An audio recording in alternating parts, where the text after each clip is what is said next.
guys? Welcome back to 1776 or Bust. So on the table in front of you, you're going to see here two lowers or grip modules for the Sig P365 line. Now, as many of you are aware, I am a huge fan of this company called Icarus Precision. I think they make some really amazing, innovative products for the Sig Sauer line, whether it's the P365s or the 320s.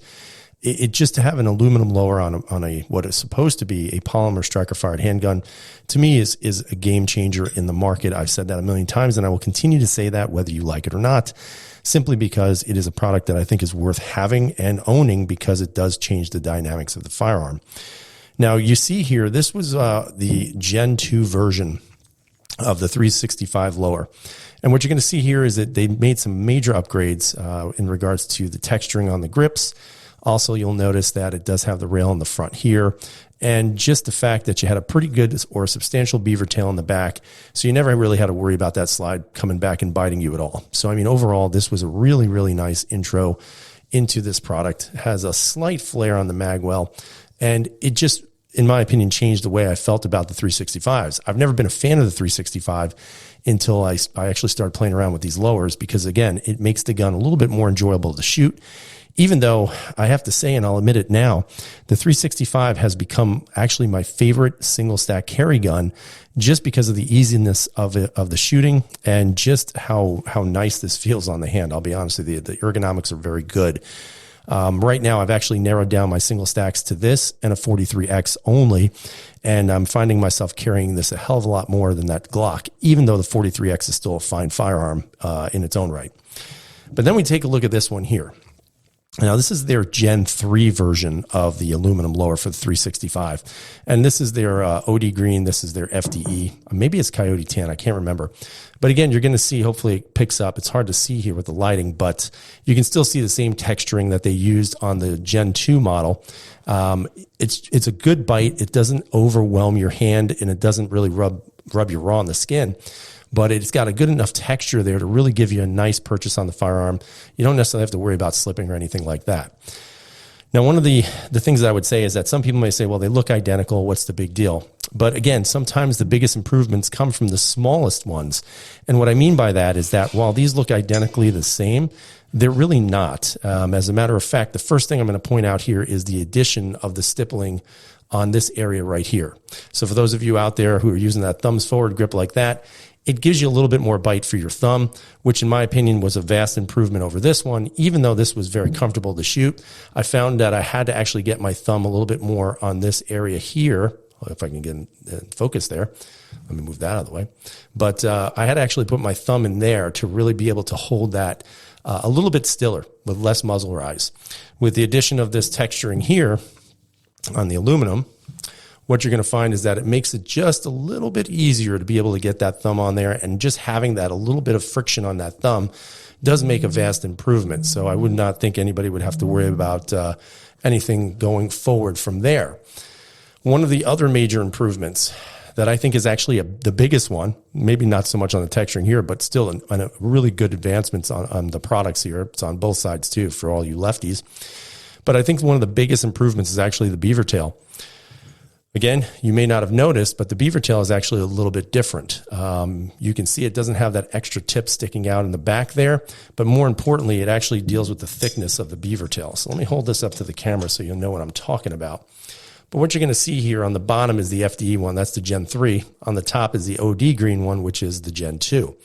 You're going to notice that the beaver tail on the Gen 2 is much wider and thicker than the actual Gen 3. As a matter of fact, if I turn them over like that, you can see that the left one now, which is the Gen 3, is tapered. It's actually tapered more to the center portion, whereas this one here is a lot wider. Now, is that a huge thing for some people? Maybe not.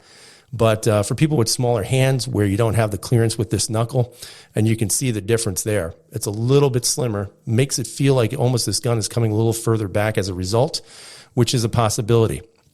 So again, small improvements can make huge, huge differences on the way a handgun acts and the way you're shooting it. So for me, just being able to have a little bit less area here and being able to get it a little bit further back into the webbing of my hand made for a more enjoyable shooting experience. Again, your mileage may vary, But that's what I found about this.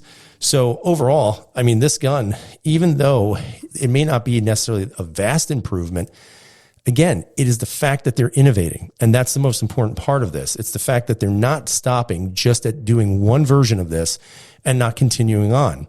Now, in full disclosure, I can tell you right now, I have seen some other things that are coming out for the 365s with Icarus Precision. Can't really talk about it, but I got to tell you, I'm going to pray that they send me one because it's going to be a game changer for all you 365 fans. I can tell you right now, you're going to absolutely go crazy when you see it. Hopefully they will produce it and make it functional for everybody, and everybody will jump on it because it is going to be sweet. That's all I can say. But at the end of the day, this actually has become my favorite carry gun for a couple of reasons. A, I like the aluminum lower. You can't get that with the Glock 43X. But B, it is actually a very comfortable gun to shoot.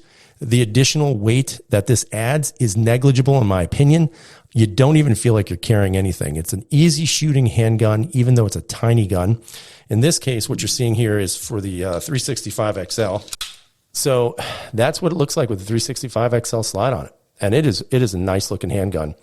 It is extremely comfortable. It feels very balanced. And again, I do have the option of having the optic on there if I choose to. Not sure if I'm ever going to do that, but I might. And just to show you, this is the flat base plate. So you can see it doesn't stick out. That's pretty cool. It ejects, no problem. Locks back, no problem. So again, very good handgun. Also, you can see this is from Armory Craft. This is their pinky extension. It's not necessary. I mean, if you have bigger hands, it might be, but my hands fit fine on this grip right here. But it does give you a little bit more additional surface for this pinky right here to ride on there. And again, extremely comfortable, extremely easy to carry this firearm. Last but not least, if you guys have 15-round magazines, keep in mind this is no longer a 15-rounder, but as you can see, that's going to be your full grip. Nice piece of equipment there. Not sure if it's really worthwhile in a state like New York to have something this long because it is now, unfortunately, been neutered to 10 rounds. But again, for those of you who can carry the 15 rounds, that's a pretty cool deal.